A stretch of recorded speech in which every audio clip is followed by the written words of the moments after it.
Bonsoir à tous et merci d'être fidèles à votre rendez-vous d'information sur KTO avec une actualité bien chargée cette semaine. Ça ne vous étonnera pas, on parlera des personnes sans abri, de la question du logement, de l'exercice de la charité et de Madame Duflot. On parlera aussi de l'Égypte, de la Palestine, de la mobilisation contre le mariage homosexuel et de la défense et de la promotion de la vie. Et dans notre dossier avec nos deux invités, on reviendra sur le vote du Sénat mardi à propos de la recherche sur les embryons et de la campagne de sensibilisation que lance la Fondation Jérôme Lejeune. Ce sera avec le président de la Fondation, Jean-Marie Lemennet. Bonsoir. Bonsoir Philippine. Merci d'être avec nous. Et avec Benjamin Rosier, rédacteur en chef actualité à RCF. Bonsoir Benjamin. Bonsoir Philippine. On vous retrouve tout à l'heure dans le dossier, mais passons au tour d'horizon de l'actualité. La visite ad limina des évêques français à Rome, c'est fini. Le troisième groupe, composé des 36 évêques du Sud-Est et du Midi, les provinces de Clermont, Lyon, Marseille, Montpellier et Toulouse, est rentré en France lundi. Le pape les avait reçus tous ensemble le 30 novembre, soulignant notamment la responsabilité historique des écoles catholiques. Quant aux écoles catholiques qui ont façonné la vie chrétienne et culturelle de votre pays, elles ont aujourd'hui une responsabilité historique. Lieu de transmission du savoir et de formation de la personne, d'accueil inconditionnel et d'apprentissage de la vie en commun, elles bénéficient souvent d'un prestige mérité. Trouver les chemins pour que la transmission de la foi demeure au centre de leur projet éducatif est nécessaire. Et en plus des rencontres avec le pape et comme les deux groupes précédents, les évêques du troisième groupe ont aussi fait le tour des différents dicastères. Sibylle Delettre les a précédés chez le cardinal Robert Sarra au conseil pontifical Coronum. Il est 17h, les évêques français du Grand Sud arrivent au conseil pontifical Coronum. Pendant une heure, ils vont échanger et discuter avec le cardinal Robert Sarra, président du conseil. L'occasion pour lui de rappeler que l'exercice de la charité doit être au cœur du ministère épiscopal. Je vais leur dire que le premier responsable de la Caritas, c'est l'évêque. On ne doit pas seulement laisser ou déléguer. Certes, l'évêque ne peut pas tout faire, mais il doit veiller à ce que ce soit vraiment sa responsabilité première. La charité est un devoir épiscopal. Au cœur des discussions, l'exercice même de la charité ou comment garder son identité de chrétien quand on vient en aide aux plus démunis. Dans beaucoup de Caritas, notamment en Europe, certaines sont devenues comme des ONG, purement humanitaires, purement philanthropiques. Nous, en tout cas, comme chrétiens, lorsque nous exerçons la charité, il faut être conscient que nous transmettons l'évangile. Ça ne veut pas dire que nous faisons du prosélytisme, que nous voulons convertir les gens que nous aidons, non. Mais que ceux qui nous voient que Dieu leur vient en aide. C'est Dieu qui est proche d'eux, à travers nous. La visite ad limina du troisième et dernier groupe des évêques français s'est achevée lundi. Et soulignons aussi que Benoît XVI a publié ce week-end justement un motu proprio De Caritate Ministranda dans lequel il rappelle que l'exercice de la charité est constitutif de la mission de l'Église et demande le respect de la doctrine catholique de la part des personnes et des institutions engagées dans ce domaine. Actualité internationale en Égypte. Depuis la chute de Moubarak, il n'y a plus de constitution. La commission constituante a rédigé un projet de loi fondamentale qui compte 234 articles. Le président Mohamed Morsi tient à le faire adopter malgré le boycottage d'une large coalition de l'opposition et les manifestations de rue qui enflent de plus en plus. Beaucoup jugent ce projet dangereux pour la démocratie.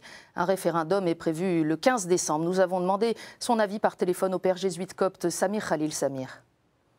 Comment voulez-vous que les gens puissent lire cette constitution qui comprend 234 articles, qu'ils l'analysent et qu'ils puissent se faire une opinion et voter en 10 jours? Et nous avons plus de 40% d'analphabètes en Égypte. Donc il y a un ensemble de faits qui montrent une manipulation très forte pour islamiser le pays. C'est sûr que c'est une forme de dictature autre que celle militaire ou celle de l'ancien régime, mais une dictature religieuse qui en un sens est moins acceptable parce qu'elle touche à quelque chose qui va au fond de la conscience. On continue bien sûr à suivre l'actualité en Égypte. Un numéro de l'émission Église du Monde y sera consacré le 19 décembre prochain. Par 138 voix pour, 9 contre et 41 abstentions, la Palestine a obtenu jeudi dernier le statut d'État observateur non membre aux Nations Unies, rejoignant dans cette petite catégorie un seul camarade, le Saint-Siège. C'est une victoire diplomatique majeure pour l'autorité palestinienne. De passage à Paris, le père Eli Kourzoum, curé de Zarqa en Jordanie, réagit à ce qui lui apparaît comme une bonne nouvelle, même si le conflit est loin d'être réglé. Déjà, c'est une reconnaissance de la communauté internationale au peuple palestinien. Ça fait des gens, ça donne de la joie, ça fait plaisir. Mais il faut dire que ça fait quelques années que les Palestiniens sont un peu dans le désespoir. Rien ne change. Je ne dis pas qu'il faut un miracle, mais il faut des pas concrets qu'ils voient que ce processus avance. Retour en France à présent où la situation des personnes sans abri ou mal logées continue de s'aggraver. Le 115 répond grand maximum à 30% des demandes qui lui sont adressées. Le collectif des associations unies, qui regroupe 33 organismes qui viennent en aide aux plus démunis, parmi lesquels le Secours catholique, Emmaüs ou la Fondation Abbé Pierre, a voulu attirer l'attention. C'était mercredi matin sur le Pont des Arts à Paris. Reportage. C'est un cri d'alarme lancé par 33 associations qui s'occupent des plus faibles. Sur le Pont des Arts à Paris, 34 tentes qui symbolisent 34 situations de mal logement. Aujourd'hui, les filets de protection de notre société, les filets traditionnels ne fonctionnent plus. Il ne faut pas l'oublier que l'hébergement et le logement doivent être garantis par l'État et il faut aussi passer de la charité à la justice. Aujourd'hui, 133 000 personnes vivent dans la rue et plus de 3,5 millions de personnes sont considérées comme mal logées. Montrer qu'il ne faut plus attendre qu'il y ait des morts, des vies brisées, des gens qui souffrent silencieusement pour qu'enfin il y ait une réaction forte dans ce pays. Après avoir rencontré le Premier ministre la semaine dernière, le collectif attend beaucoup des pouvoirs publics. Je suis là pour justement que ça bouge parce que petit à petit ça monte. Quand même, il faut qu'il fasse quelque chose sur le plan humain. De notre point de vue, l'heure de vérité va sonner pour savoir si, de la même manière qu'on a fait un choc de compétitivité, on va faire un choc de solidarité pour sortir ces 3,5 millions de mal logés de la nasse dans laquelle ils se trouvent. Moment fort pour ces associations, la conférence organisée par le gouvernement qui se déroulera lundi et mardi prochain. Un plan quinquennal de lutte contre la pauvreté devrait y être annoncé. Et en attendant que l'État soit en mesure d'assurer la justice, les catholiques continuent avec bien d'autres à s'engager dans le service de la charité.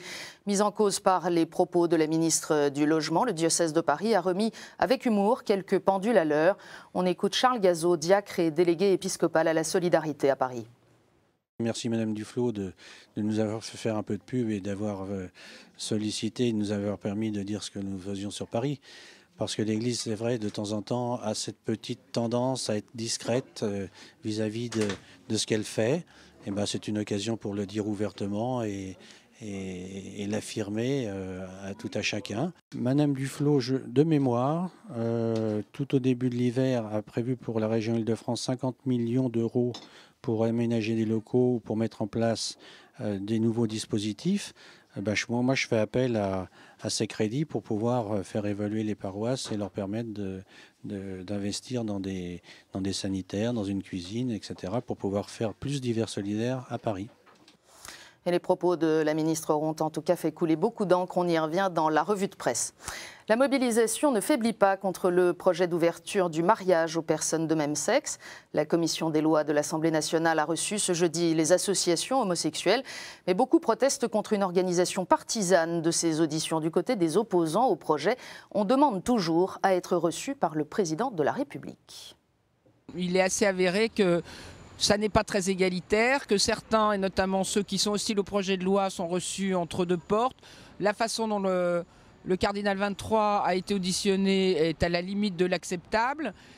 Comme il l'a dit lui-même avec beaucoup d'humour, quand on lui a demandé s'il avait été entendu, il a dit que la sonome fonctionnait bien. Et nous-mêmes, nous ne sommes pas reçus. Donc nous demandons aujourd'hui à être entendus par la commission des lois et nous demandons à être reçus à égalité avec la LGBT par le président de la République François Hollande. À un moment où on entend le président de la République, son entourage, sa compagne s'exprimer amplement sur le sujet, nous sommes plus de 200 parlementaires à avoir demandé au président de la République qu'il nous reçoive, une délégation d'entre nous sur ce sujet. Nous n'avons toujours pas eu de réponse. Est-ce que c'est là un respect des représentants de la nation? Je ne le crois pas, je le regrette. Je pense que ce débat mérite mieux. Et en tout cas, les citoyens sont bien décidés à se faire entendre. Des manifestations sont à nouveau prévues ce samedi 8 décembre à Lille, Nancy, Bordeaux et Le Mans, en attendant la grande manifestation nationale du 13 janvier à Paris. En ce début décembre, début de l'Avent, on prie pour la vie dans de nombreux diocèses à travers le monde. Le diocèse de Rennes a proposé plusieurs temps de prière et les fidèles ont pu vénérer un reliquaire du bienheureux Jean-Paul II. Il s'agit d'un livre doré sur lequel est posée une relique contenant du sang du bienheureux pape. Elle a été portée en procession dans la chapelle de la maison diocésaine en présence de l'évêque. Ce reliquaire de Jean-Paul II reste en Ille-et-Vilaine jusqu'au 2 janvier prochain. Et puis, samedi 1er décembre, des fidèles du diocèse de Lyon se sont retrouvés à la basilique Notre-Dame de Fourvière pour une veillée de prière pour la vie naissante, présidée par le cardinal Barbarin. Répondant ainsi à un appel du pape Benoît XVI en 2009, cette veillée se renouvelle désormais tous les ans, la veille du premier dimanche de l'Avent. Olivier de Carenfleck était sur place. C'est d'abord et avant tout un appel du pape Benoît XVI qui a invité en 2009 les diocèses le premier dimanche de l'Avent à célébrer la vie. Nous avons réuni tous les mouvements de la pastorale familiale qui étaient particulièrement portés pour la vie, notamment Agapa et Mère de Miséricorde, ainsi que quelques prêtres. Et ça a été une préparation collégiale avec préparation des intentions de prière qui ont été faites par un mouvement. Et on a voulu associer d'autres mouvements également dans la procession pour montrer que ce n'était pas uniquement la pastorale familiale, mais tous les mouvements du diocèse qui portaient particulièrement la vie. Veillée de prière, mais aussi temps de réflexion à Biarritz, où se tenait un colloque international sur la vie à l'initiative de l'évêque du lieu, Monseigneur Hayet. Une initiative qui a suscité une forte opposition. Le Parti socialiste, le planning familial, les anarchistes ou encore les associations homosexuelles locales ont manifesté contre cette rencontre. Et pendant ce temps, dans le centre de congrès, les Américains, des Russes, des Canadiens, des Espagnols ont réfléchi à une stratégie pour sensibiliser les politiques et les opinions publiques au respect de la vie. Près de 800 participants avaient répondu à l'appel. Étienne Loraillère a rencontré l'un des intervenants venu de Rome, le cardinal Raymond Burke. Surely the Catholic Church has a very serious responsibility in the campaign for human life, but it's basically a campaign that belongs to humanity as a whole, because it is human life, the gift which all of us share, whether we're Catholic or not, that is under attack. And if we don't defend and promote human life, then we don't defend and promote the common good, and that isn't just for Catholics. Et pour terminer cette page d'actualité, on parle de nouvelles églises. C'est entouré de près d'1 millier de catholiques chaldéens que le cardinal André XXIII, archevêque de Paris, a posé la première pierre de la future église Saint-Jean-Apôtre, qui sera construite juste à côté de la gare RER d'Arnouville, dans le Val d'Oise. La communauté chaldéenne, originaire de Turquie, d'Iran et d'Irak, a doublé en 10 ans, rendant les 2 lieux de culte existants en région parisienne nettement insuffisants pour accueillir les 12 000 fidèles. Le maire d'Arnouville, présent au cours de cette cérémonie, a déclaré que la construction d'une église dans sa ville était sans doute l'événement le plus important de son mandat. Et puis, dimanche dernier, 2 décembre, le cardinal Philippe Barbarin, archevêque de Lyon, a consacré l'église Saint-Thomas, église à l'esthétique contemporaine, située dans le centre de Vaux-en-Velin, en banlieue de Lyon. Une construction qui répond à la forte présence de catholiques issus de 25 nationalités différentes, et notamment des communautés tamoules, chaldéennes, créoles, mauriciennes ou africaines. Ça faisait 40 ans qu'aucune église n'avait été érigée dans le diocèse de Lyon. Dimanche 2 décembre, au petit matin. C'est une bénédiction du ciel particulière qui tombe sur Vaux-en-Velin. Dans le centre-ville, une nouvelle église est consacrée. L'église Saint-Thomas a été construite pour accueillir une population catholique nombreuse. 210 familles assyro-chaldéennes se sont installées sur la commune depuis 1990. On a établi une paroisse chaldéenne ici. Voilà. Et puis, on a nommé cette nouvelle église Saint-Thomas parce que c'est Saint-Thomas qui a évangélisé l'Irak, l'Iran et jusqu'en Inde. Voilà, c'est la raison. 800 fidèles assistent à la messe de dédicace. L'archevêque, qui célèbre pour la première fois la consécration d'une église, demande au curé de la paroisse d'en ouvrir les portes. Laissez entrer le roi de gloire.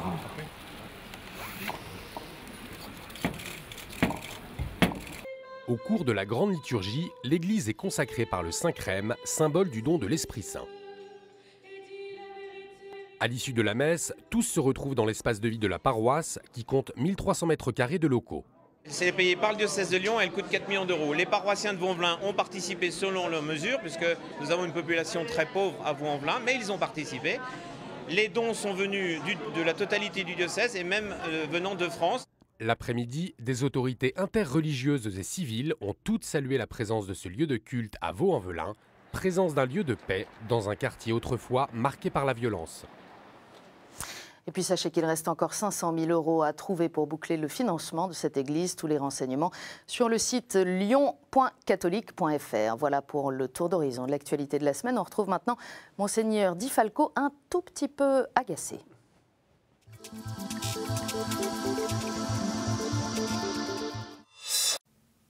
Bonjour. Vendredi matin, l'inspecteur de l'enregistrement assisté du commissaire de police s'est présenté à l'évêché pour procéder à l'inventaire. À 9 h, à l'entrée de la cathédrale, l'évêque, derrière lequel se massait une foule compacte de catholiques, recevait des agents du gouvernement.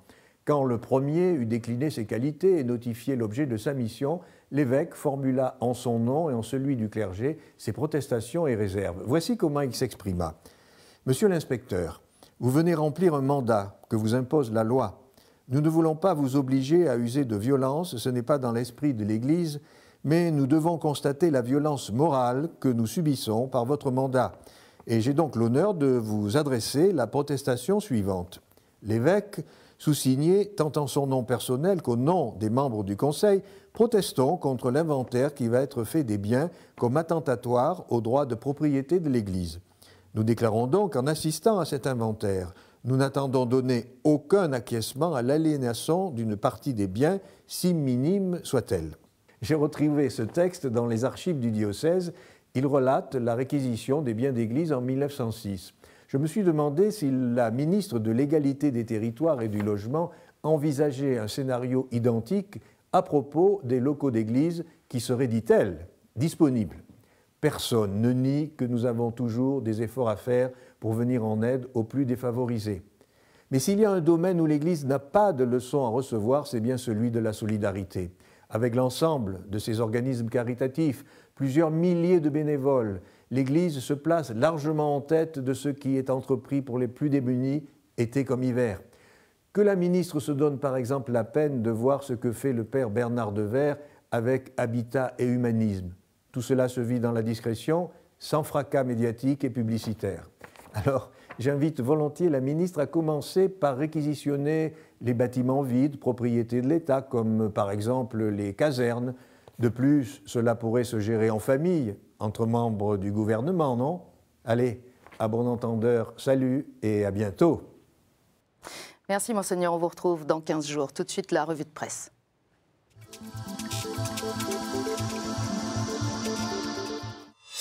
Un regard sur le contenu de vos hebdomadaires chrétiens cette semaine. La pauvreté s'installe en France. 8 600 000 personnes vivent avec moins de 1 000 € par mois dans le pays. Les pauvres n'ont jamais été si nombreux depuis 1975. L'hebdomadaire Réforme se penche sur les raisons de l'échec des politiques successives face à ce fléau. Et parmi les causes invoquées, la grande complexité des dispositifs et leur très faible application. Évidemment, à ce sujet, beaucoup reviennent sur les sorties de Madame Duflot, appelant l'Église à proposer ces bâtiments, faute de quoi ils seraient réquisitionnés. Dans Témoignages chrétiens, Jérôme Ancibero rappelle qu'il est toujours bon à gauche de montrer qu'on sait en remontrer au curé, mais qu'en fait, les propos de la ministre révèlent une grande impuissance de l'État français. Émeric Pourbet le souligne dans Famille chrétienne. Si l'on supprimait les associations caritatives animées par des chrétiens, l'État serait bien en peine de les remplacer. Et puis Jean-Pierre Denis appelle au calme dans la vie, constatant que la tension ne cesse de monter entre le gouvernement et l'Église catholique. Il s'inquiète de cet emportement sur fond d'anticléricalisme vieillot et d'ultralibéralisme obsessionnel. Il invite aussi les catholiques à prendre un peu de hauteur en ne cédant pas aux provocations. Dans la nef, Christophe Geffroy appelle à se mobiliser sur la question du mariage. Il espère 1 million de manifestants le 13 janvier pour faire entendre au pouvoir l'opposition au mariage homosexuel, une opposition qui rassemble, souligne-t-il, très au-delà du monde catholique. Et puis autre invitation à agir au quotidien, c'est dans Pèlerin, Anne Ponce raconte comment les réseaux de solidarité se mettent en marche, parfois simplement à partir d'un reportage du journal. Et elle partage cette jolie parabole. Un homme vit un jour dans la rue, une femme sans travail, sans famille, sans pain, sans toit. Alors il demanda à Dieu, pourquoi est-ce que tu permets cela? Pourquoi ne fais-tu rien? D'abord Dieu resta muet, puis une nuit il répondit, j'ai fait quelque chose contre l'injustice et la misère, je t'ai fait toi.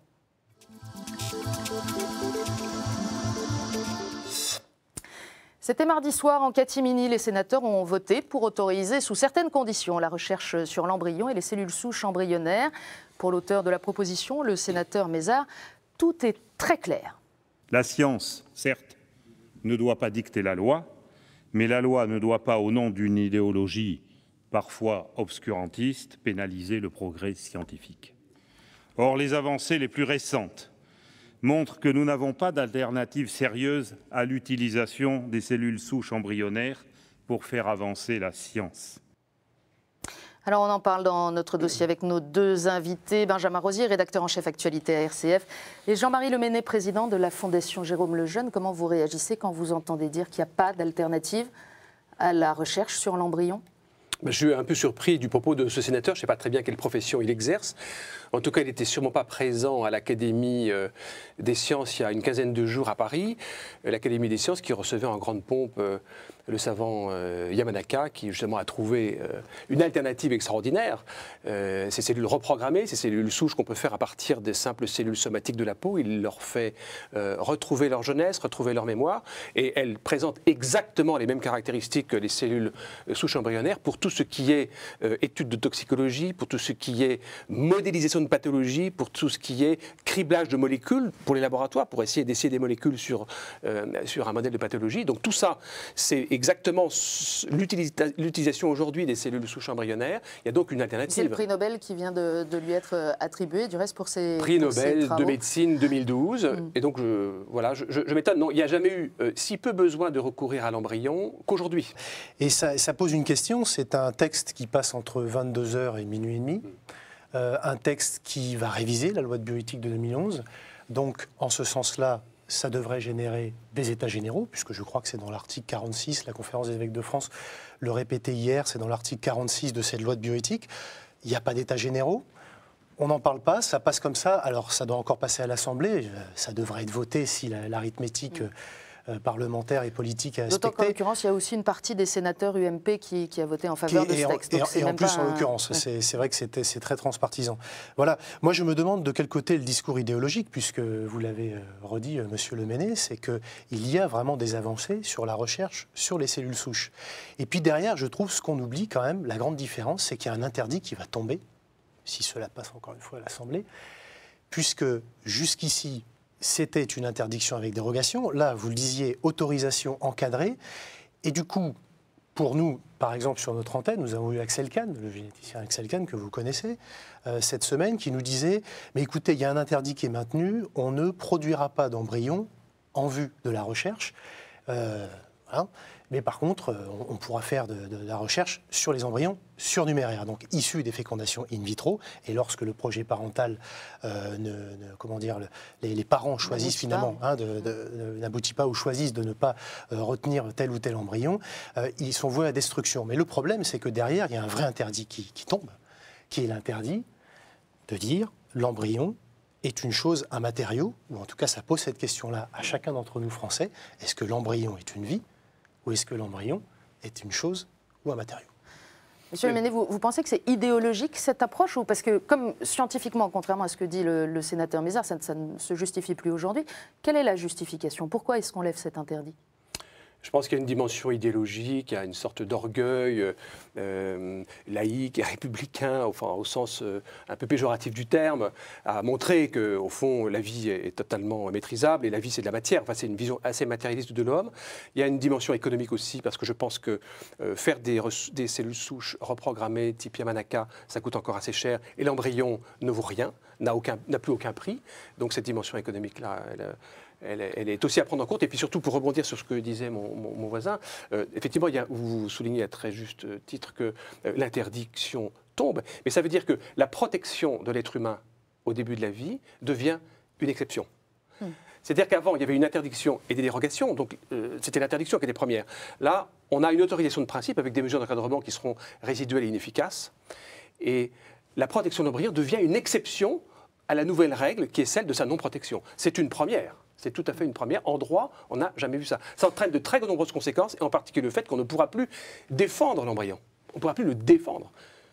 Y compris au plan non, juridique. Au plan juridique, là on peut encore. Là, nous avons attaqué plusieurs autorisations de recherche sur l'embryon, parce qu'aujourd'hui, les chercheurs qui veulent déroger ont la charge de la preuve. C'est à eux d'apporter la preuve. C'est celui qui déroge qui doit apporter la preuve. De dire, moi je veux déroger à la règle de l'interdiction, qui est une règle importante, ben, je vous dis pourquoi. Alors, c'est lui qui fournit la preuve. Et nous, on arrive derrière. Il faut que ça puisse générer une avancée importante. Oui, bien sûr. Et nous, on arrive derrière en disant aux chercheurs, mais non, vous n'apportez pas la preuve. Et on a gagné. On a gagné devant le tribunal.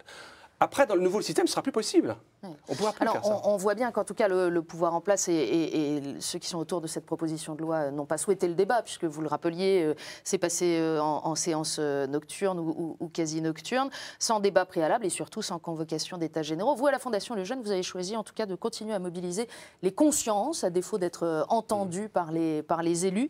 Mobiliser les consciences à travers une campagne que vous lancez sur un site Vous trouvez ça normal.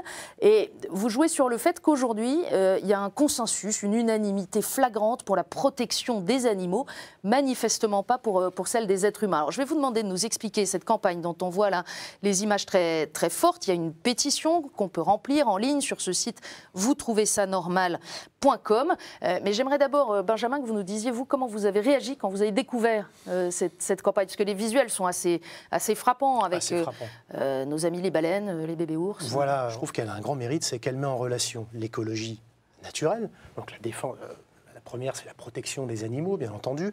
C'est vrai qui est à la mode et qui est défendue par de nombreuses ONG, et l'écologie humaine, c'est-à-dire que la protection de la vie, donc de sa conception à sa fin.